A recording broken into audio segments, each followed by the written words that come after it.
Planet Happiness, written by Cameron Mitchell, spoken by the author. Introduction.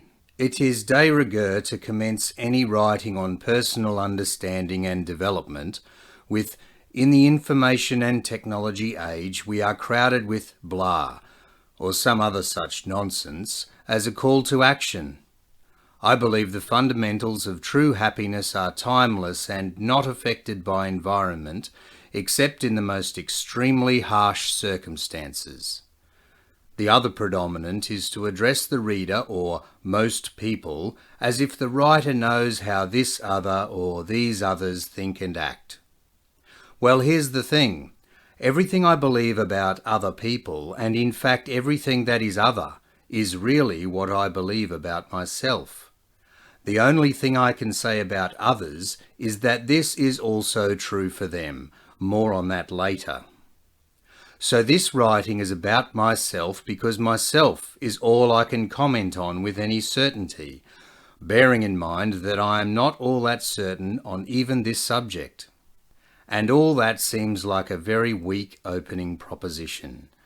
Why would anyone be interested in a self-absorbed story with no particular urgency on a subject the author confesses he has guarded confidence in at best?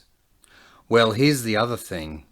Despite my life being as mistake-ridden, chaotic, and generally as messed up as everyone else's seems to be, I am ridiculously happy almost all of the time in a way that most others don't seem to be. And I don't mean that annoying forced happiness maintained by saying to the mirror, every day in every way I'm getting better and better each morning, blinkered to any ugliness or evil until the lie can no longer be maintained, and then the spiral into depression, which of course I have done, since the writing is about me. I mean the happiness which acts like gravity. No matter how annoyed by the slow driver in the overtaking lane, no matter how devastated by the hurt or the loss of those held dear, there is an irresistible and effortless return to the greater mass of planet happiness. I thought some might find that of at least passing interest, not least myself, because the act of translating experience into the symbols we call words is a means of recommunicating with the self. And here's the other thing. I'm not even sure I can explain how to be this kind of happy. The best I can do is provide a recipe of sorts, but a recipe cannot be tasted, and each time you try to follow a recipe, the result is a different meal, even if ever so slightly, and you have to see and taste the result to know what you've ended up with. The first experience following even a great recipe might be great, or it might taste like crap. It might still taste like crap on the 5th or 51st try, and you end up resorting to baked beans on toast or something else you are familiar with. The other big problem is that the happiness I feel is by its very nature impossible to name. You recognize an apple through the word apple because you've seen, tasted and experienced an apple, and associated the word with the experience for the convenience of communication. If you had never actually seen or tasted an apple, your ability to recognize and find an apple would depend on how it was described and how well you understood the description. Anyway, just don't say I didn't warn you. Some readers will note similarities in this writing with various other philosophical, religious and spiritual traditions. Good for them. I don't make any particular effort to make these references because I don't think there is much to gain in sending the reader on a conceptual wild goose chase. This writing, like my experience, is self-contained. Ancient knowledge only remains ancient until you fully experience it. Knowledge is always experienced in the present. There may be nothing new in this writing, but in my defence I would add there is no copyright on personal experience. Chapter 1. Thinking Less. I used to crowd my mind with thought in the belief that this is what smart people do. There is nothing wrong with thinking. There is a lot wrong with unnecessary thinking. What I mean by unnecessary thinking is thoughts which are not appropriate to the circumstances I am in right now, within this moment. Grasping and keeping thoughts was like building a dam in my thought stream. A mind filled with stale thoughts leaves no room for new ideas or the re-emergence of useful past thoughts. The reason I used to hold on to thoughts was an insecurity that those thoughts were valuable, and if I let them go they would be lost, along with the identity they represent. Now I simply trust that the best thoughts I am capable of creating will arise to suit each situation I find myself in. I let thoughts that don't suit a situation dissipate. I think a lot less. Not being exhausted by so many thoughts means I have much more energy for thought that is appropriate for the now. I was not able to perceive planet happiness when my mind was cluttered with thoughts. A cluttered mind is like an overgrown bush. The dead wood is blocking sunlight, taking up space and strangling itself. Now I prune continually. This writing is part of the pruning. I found it was just not reasonable to expect my mind to stop creating thoughts. What is very achievable is to allow those thoughts their expression and then let them dissipate. Relaxing, to me, is allowing every thought to slip away without any response at all. You could choose to call relaxing the mind by allowing thought to arise without response meditation, if you wish. You could call it gazowing, for all I care. I don't pay much attention to the doctrines of ceasing thought to achieve this stillness of mind. If I say, don't think about bananas, what is the first thing you think of? I think the value in suppression of thoughts arising in the first place, or at least trying to, is in creating frustration, creating suffering. It seems logical to me that one way to understand the nature of suffering is to create heaps of this raw material of suffering to examine. Driving yourself by self-created suffering to escape suffering may be a route to planet happiness. Personally, I believe I have found a gentler vehicle. Chapter 2. There are no separate objects, only interconnected systems. I am an ever-changing system in the same way a cyclonic storm is a natural, ever-changing system. When does the air which moves as wind cease to be part of the cyclone? When does the rainwater cease to be part of the cyclone? The air and water is drawn in and expelled from the storm, cycling through the storm, neither created nor destroyed. The perception of the storm as an object is an illusion. The same is true of me, you, and everything I perceive. There are no permanent objects, only interconnected, ever-changing systems. Understanding this concept is the mirepoix of the recipe to create planet happiness. Chapter 3. Your self-created reality is the only reality. For all practical purposes, what exists for you is only what your mind-body system perceives. The mind-body system must select what is perceived from the innumerable possible observations which would be capable by the mind-body apparatus. This perception is existence for all practical purposes. You create your own existence, just like breathing in and out. Like breathing, perception is an automatic action which may be altered by your own thought. This ability to direct conscious perception provides an insight but is not the true path to planet happiness. What exists for you is you, and you are all that exists. There is no difference between all that exists and you. These are identical. What exists for you only exists for you and no other. What exists for others only exists for them and cannot be shared. The shared experience is how we each create our own separate realities. We are each vessels for an entire universe of perceived illusions. To put this another way, reality cannot be accessed independent of my biological apparatus. The human biological apparatus includes anatomical functions of sight, hearing, touch, smell, etc., which ultimately become mental processes overlaid with further mental processes such as thought interpretations. This is a self-contained process, so functionally everything that exists and me is exactly the same. Separation of me and the world is a subsequent mental process. From the proposition that I believe I exist, I think therefore I am, self-creation of reality is the only fact that I or anyone else can regard as true. I have no doubt there is a world external to me, but this is based on belief, not observable fact. Whether or not there is an external world is an irrelevant point, because for all practical effect, it can only be accessed through a mind-body process of self and reality creation.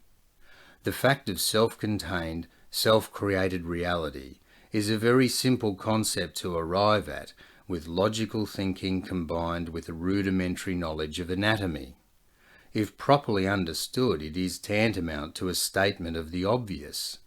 Nevertheless, there is a big difference between intellectually understanding the obvious and a direct experience of the obvious. Chapter 4. Expectation creates dissatisfaction and suffering. There is only right now, this ever-changing moment. The past is only the experiencing of memory and consequences occurring right now. The future is only a potential past I am imagining right now. Logically, the probability of moment-to-moment existence conforming to any future expectation is infinitesimal. Life is not inherently dissatisfying. Expectation creates dissatisfaction. I tune my mind to selectively perceive from the myriad of the observable. This creation of illusion is a perfectly natural and automatic process, but who is the I that does this tuning? That is the question. The programmer programs the dream. The observer observes the dream. This is harmonious. When the observer resists the dream, there is suffering. So happiness results from lower expectations. Lower is a meaningless word in this context. Lower expectations implies a why-do reality where fear remains. The mind-body system is naturally inquisitive and energetic when not distracted with dissatisfaction or fear. Unclouded perception is open to unexpected possibilities which arise within each moment. This is a why-not-do reality, with compassion for self and others, which is a unity, as the guiding principle. Chapter 5. Self-created reality reflects back on the self. Every action of the self is instantaneously reflected in the creation of the self. The self-created world reflects back upon the actor as the process of self-creation. This is an instantaneous effect and not a cycle of revenge which chases you in this life and possible next lives. To me, this is a highly useful interpretation of the ancient concept of karma and the key to escaping it. You may know of the so-called golden rule: do unto others as you would have them do unto you. For me, it is far more direct. What I do unto others is done unto me instantaneously. My actions create a self and a reality I cannot escape, because that is all there is. My thought is an action. Karma is instant, just as Mr. Lennon advised. If I hate the world, I hate myself. My action of hating creates a hateful and hated self, a hated and hateful world. If I forgive the world, I forgive myself. My action of forgiveness creates a forgiving self, and I am forgiven by the world, which is me. If I love others, then I love myself. My action of loving creates a loving world and a loving self. Since I am unable to escape myself, which is all that is for all practical purposes, then love of self, being also love for all, is pretty much the only bearable option. What others do unto me is done unto them instantaneously. Their actions create a self and a reality they cannot escape because they are all that is for them. When you see this, the feeling for those that are transgressing against you or others in even the vilest ways is pity and compassion for all concerned. Acting to prevent one hurting you or another does not invalidate forgiveness and compassion for all. I intend to act to prevent hurt to me, my children, or others if I am in a position to intervene, but I will never hate a perpetrator or anyone else. I know we all have the capacity to choose boundless love and compassion at any time and forevermore, no matter what we have done. Planet happiness is not a place to escape justice, but it does allow an escape from an unbearable self.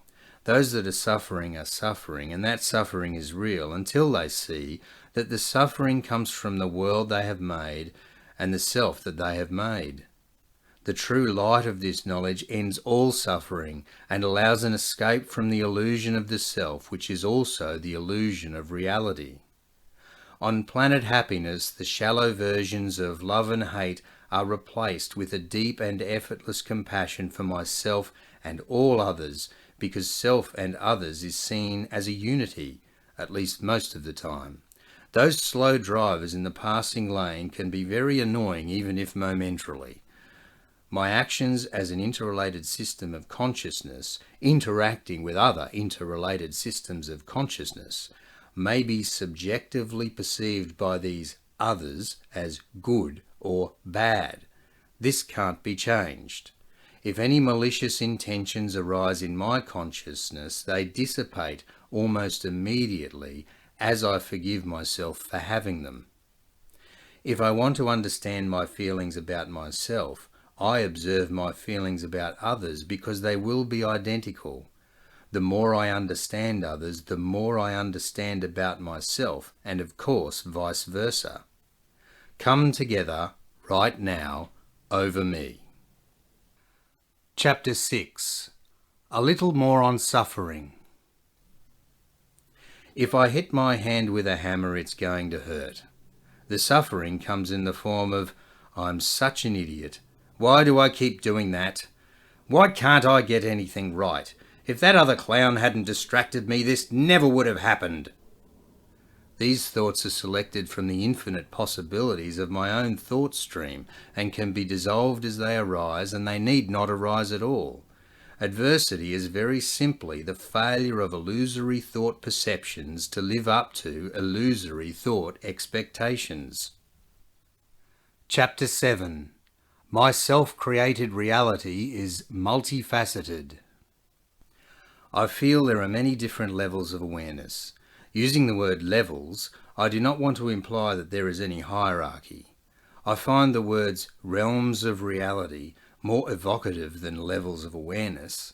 Some might refer to these as planes of existence. I use these terms interchangeably. You may feel that reality is only the most obvious perceptions. Then you might call yourself down to earth, existing in the rational or real world. You may feel reality is all about chi, life force, subtle energies, etc. Then you might call yourself a spiritual person existing on the spiritual or magical plane. You may feel reality is all about how you feel. Then you might call yourself an emotional person existing in the emotional realm. Your different realms of reality / perception are like limbs on your body. You don't deem your legs and feet useless because they can't hold a pen and write as well as arms and hands. They serve different purposes, although they can cooperate or conflict. Try writing while running. There does not need to be a resolution or logical consistency between them for each to be valid. I try not to shut myself off from any part of my reality because it's too rational or not rational enough, too emotional or not emotional enough, too magical, mystical or not magical, mystical enough, etc. The rational aspects of my world are useful for simple, step-by-step, precise thought and action. When baking, The measurements need to be accurate, but rationality does not provide motivation, emotion does. A bias towards accuracy will also stifle the magic required to manage the super complex and subtle elements of the process. The emotional realms are perceived emotionally and useful for motivation and purpose. I benefit when I am invested in the anticipation of the end product possibilities, but emotion can stifle my ability to remain calm and centered, accurate, and able to accept and react to unexpected results. My mystical, magical realms are perceived intuitively and essential for responding to immensely complicated systems. These realms are most difficult to describe with language and best understood through experience and faith. The rational mind will work to isolate all the variables and their interactions, and given enough time and attention, will come up with a precise explanation incorporating air pressure, humidity, ambient movement of the structure supporting the oven, and on and on and on of why your cake didn't rise. Magical and mystical action and results are less obviously accurate but more immediately accessible.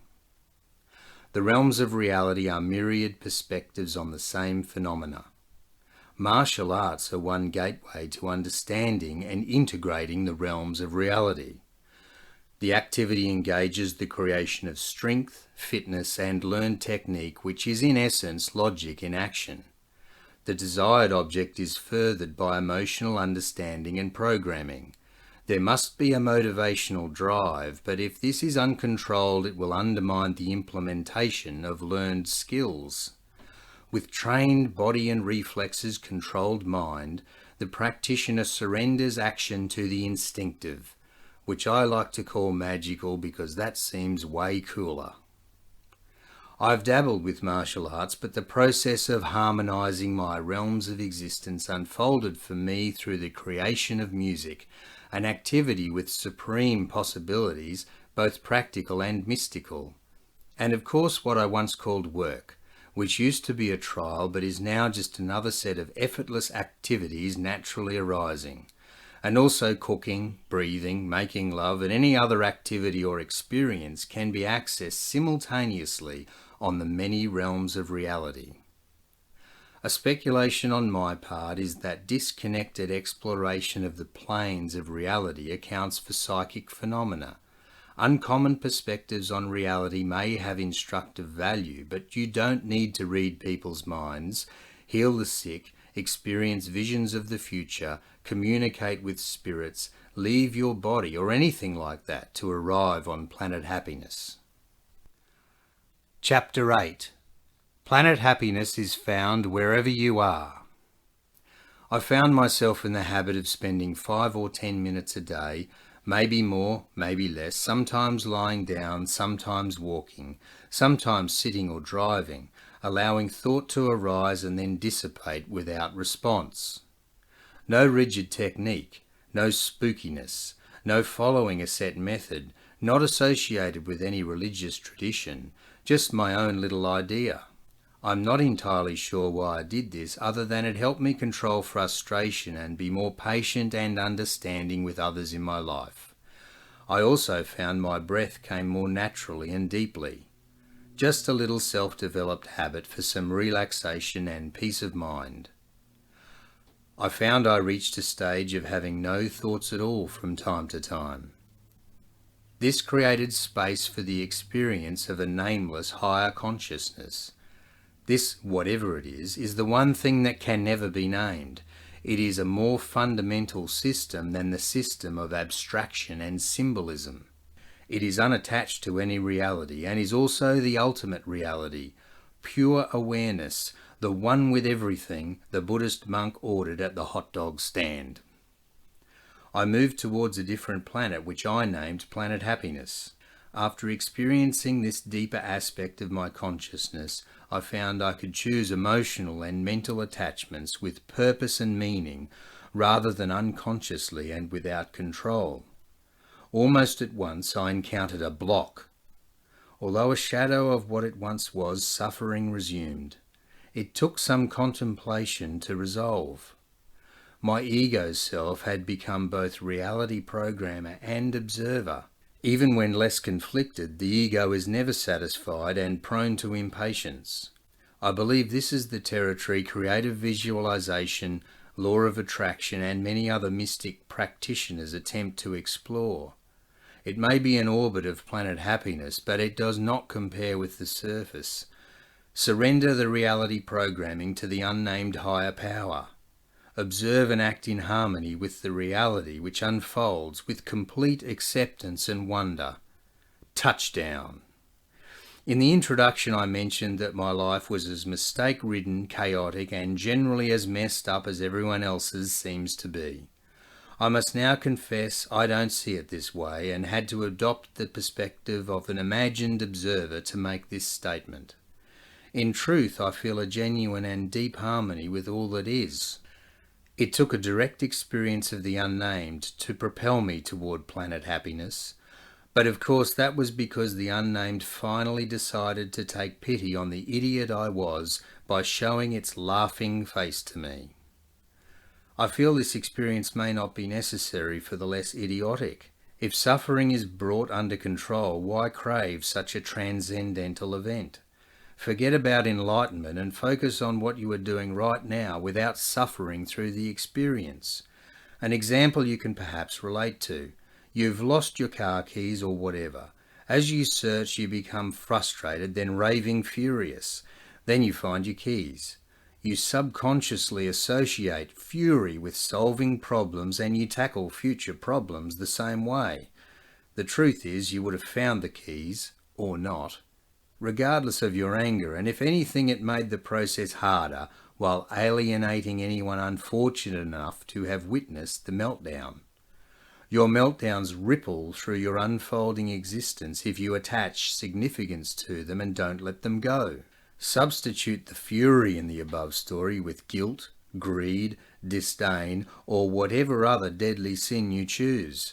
Substitute the keys with getting children out of bed in the morning, winning a sale, or whatever action you choose. If you can relate to this, I'm simply telling you from the authority of personal experience that there is a gentler, more effective, healthier, and peaceful way. Planet happiness is the Buddhist liberation, the yogi's samadhi, the Zen satori, the therapist's self-actualization, the serene soul of Islam, the embodiment of the Torah in the world, etc.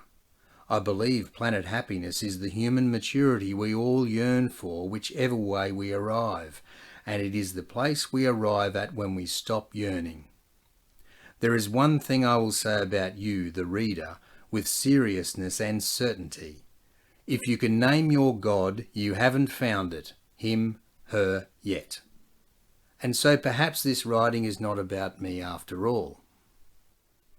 Chapter 9. A significant event to conclude. While driving around 8 a.m. on a winter Saturday, I thought of the words facsimile lives. I was cynically judging the owner of a four-wheel drive vehicle towing a boat at a set of traffic lights on the cross street. I thought this might be a good theme for some cynically judgmental song lyrics. This led me to realize I had been living my life according to some blueprint of what was a correct life, experiencing more or less but nevertheless ubiquitous disappointment as actual events or behaviour departed from this self-developed expectation. I perceived this life blueprint was created from a collage of influence of others. The life I lived was only a disappointing facsimile of this expectation. It occurred to me that logically the probability of moment-to-moment existence conforming to any future expectation was infinitesimal.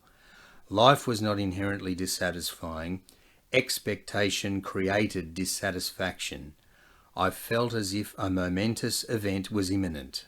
I then considered other lyrics I had written and how these were directed at the outside world. I realized that these lyrics had always been an attempt by a deeper consciousness to communicate with my ego self, about my ego self.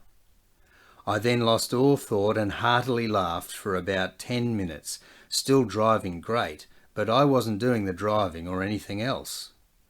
The unnamed consciousness had been kindly amused by my ego all along. My entire body felt vital and electric, centered around the top of my head.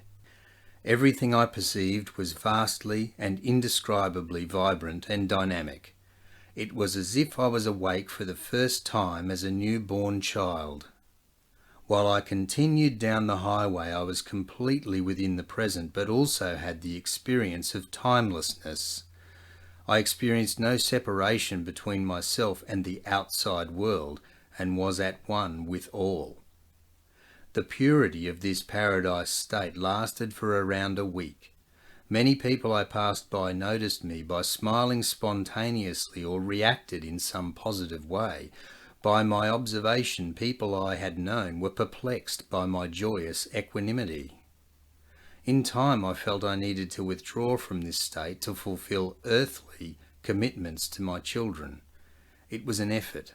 In the process, I reattached to my thought and emotions and re-entered what I might describe time stream. This was not a drug-induced experience. I had never heard of DMT or ayahuasca at that time, and I have never taken either. Over the next few months, I experienced a bodily health supercharge. Now I rarely experience illness, despite suffering through several cold-like illnesses each year prior. I have no fear of death, while at the same time I value life like never before. This writing is an attempt to convey what I have understood from this experience and subsequent insights. I hope you enjoy reading it as much as I enjoyed writing it. Appendix 1. Theory of Awakening Experience. There is awareness primary to the mental process of experience classification. Primary awareness is a vast, undifferentiated soup of sensory information apprehended uncritically. Primary awareness is refined to classify experiences through conditioned and layered mental processes of elimination and augmentation. This process simultaneously classifies experiences broadly as self and other than self. I see this as a direct parallel with the creation of music. From the above, it follows that primary awareness is both independent of and a precondition to the mental process of refinement into classified experiences. Awakening, enlightenment, non-dual awareness, etc. occurs when the mental processes which refine classified experience from primary awareness are disrupted. Symbolic communication is a product of the disrupted mental processes, and so a direct description of the awakening experience in language is difficult, even to oneself, to the extent this mental process re-emerges. Primary awareness is experienced as an all-knowing, or at least vastly intelligent, completely accepting and indescribable higher consciousness. It may well be what is meant by the term God. Disruption of the mental process of classification has many causes, including rejection of the self in response to self-loathing, persistent regard to personal dissatisfaction, near-death and probably death experience, settling of self-experience through contemplation or meditation, drug-induced disruption to mental processing, or maybe spontaneous with no identifiable cause. An awakening experience reveals that experiences of the self and reality are not fixed but flexible, being governed by thought process. This awareness facilitates an increase in conscious control over these thought processes. There is also a knowledge that the self is harmed by non-acceptance of conditions, while acceptance of conditions brings relief from suffering and dissatisfaction. This is manifest in an absence of fear of pain and even physical death, and compassion for other living and even non-living objects. The experience of awakening is a reordering and maturation of mind-body function.